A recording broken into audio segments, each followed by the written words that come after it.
રોજ સવારે આજકાલ તમે ઉઠતા હશો તો એક વસ્તુ તમે જોતા હશો એ છે અમેરિકામાંથી કોઈક નવા સમાચાર તમારી સામે આવી ગયા છે. ફરી એક વખત સમાચાર એ સામે આવ્યો છે કે H1B વિઝાને લઈને જે નિયમો બદલી ગયા હતા એ ફરીથી એકવાર બદલી ગયા છે, જેને જ કારણે હવે આગળના સમયમાં કોઈ પણ ભારતીયને ત્યાં જવું હશે ને તો સૌથી પહેલા તો એમની પાસે બજેટ એટલું હોવું જોઈએ, કારણ કે જે ફી વધારીને આપી છે ને એ કોઈ પણ વ્યક્તિ ન સાંભળી શકે ને એટલી ફી છે. હવે જે ફી છે એમાં તો વધારો કરી નાખ્યો છે, આની સાથે સાથે બીજા નિયમોમાં પણ વધારો કરી નાખ્યો છે, બદલી નાખ્યા છે. શું નિયમો બદલાવ કર્યો છે, કેટલી ફી વધારી છે, જાણીશું આજના ખાસ વિડીયોમાં. Hello, ladies and gentlemen. This is your captain speaking. We'll be landing in the airport in just a few minutes.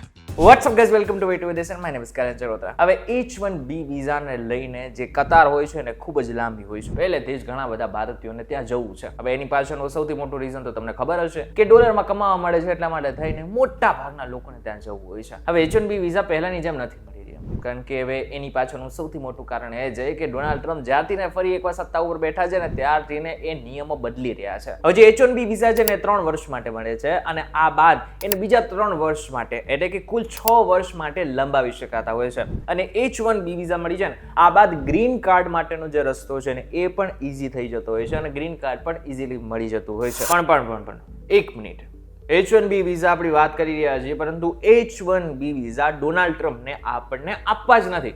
કારણ કે પહેલા શું હતું, H1B વિઝા માટે જે ફી હતી ને એ $1,000 સુધી હતી, પરંતુ હવે એ ફીસ વધીને $1,00,000 સુધી પહોંચી ગઈ છે. એટલે કે ડોનાલ્ડ ટ્રમ્પનો એક નિર્ણય સામે આવ્યો છે જેમાં તેમણે સહી પણ કરી નાખી છે કે હવે આગળના સમયમાં કોઈ પણને H1B વિઝા જોઈતા હશે તો એમને $1,000 નહીં પરંતુ $1,00,000 જોઈશે. એટલે કે પૂરેપૂરા $88 લાખ તમારે સૌથી પહેલા ભરવા પડશે અને આ બાદ તમને આ વિઝા મળી શકશે. એક તો ઓલરેડી H1B વિઝા માટે ભારતીયોની જે લાઈન છે ને એ ખૂબ જ લાંબી છે અને તમને જણાવી દઉં કે H1B વિઝામાં આપણો જે હિસ્સો છે ને એ 70% કરતા વધારે છે. એટલે કે 70% H1B વિઝા આપણે ભારતીયો જ લેતા હોઈએ છીએ, પરંતુ હવે શું થશે, હવે આગળના સમયમાં ભારતીયોને આ વિઝા મળતા ઓછા થઈ શકે છે. ખાસ કરીને એ વાત પણ સમજી લેજો કે આ નિર્ણય શા માટે ટ્રમ્પને લેવો પડ્યો છે. તો એના બે મુખ્ય કારણ છે. સૌથી પહેલું, અમેરિકામાં રોજગારીની અછત થઈ રહી છે, એટલે કે બેરોજગારો વધી રહ્યા છે. એટલે ટ્રમ્પને એવી ઈચ્છા છે કે બહારના લોકોને નોકરી આપવા કરતા આપણા દેશના લોકોને જ આ નોકરી મળવી જોઈએ. એટલે સૌથી પહેલો નિર્ણય એમને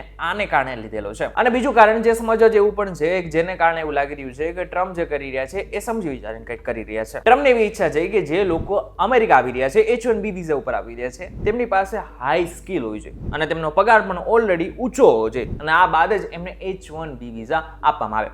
એની પાછળનું એક કારણ એ પણ સમજવામાં આવી રહ્યું છે કે જે લોકો પાસે હાઈ સ્કિલ હશે એ આગળના સમયમાં અમેરિકામાં આવશે અને અમેરિકાનું નામ રોશન કરી શકશે. એમેઝોન, માઇક્રોસોફ્ટ અને મેટા જેવી કંપનીઓએ 2025ના પહેલા ભાગમાં હજારો H1B વિઝા મેળવ્યા હતા, પણ હવે આ નવી $1,00,000 ફીથી ભારતીય આઈટી કંપનીઓ જેમ કે TCS, ઇન્ફોસિસ અને વિપ્રો પર મોટો નાણાકીય બોજ પડશે. હવે જો કે સામાન્ય રીતે શું થતું હોય છે કે જે ફી હોય છે ને, વિઝા ફી હોય છે ને, એ બેઝિકલી કોણ ભરતું હોય છે?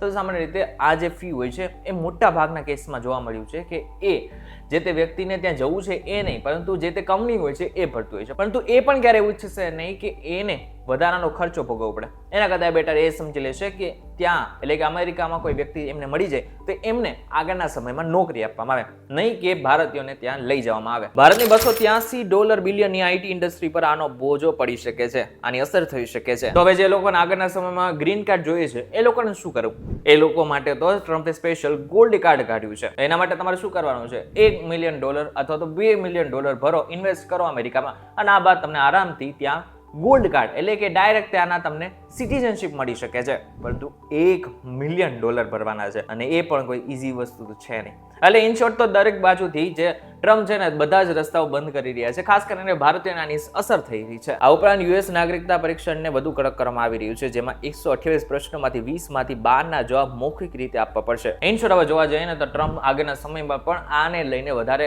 કડક નિયમો લાવી શકે છે કે જેને કારણે બની શકે કે ભારતને ત્યાં જવું મુશ્કેલ બની શકે. ત્યારે હવે આ બાબતને લઈને તમારું શું કહેવું છે મને જરૂર કોમેન્ટ કરીને ચોક્કસ કહેજો.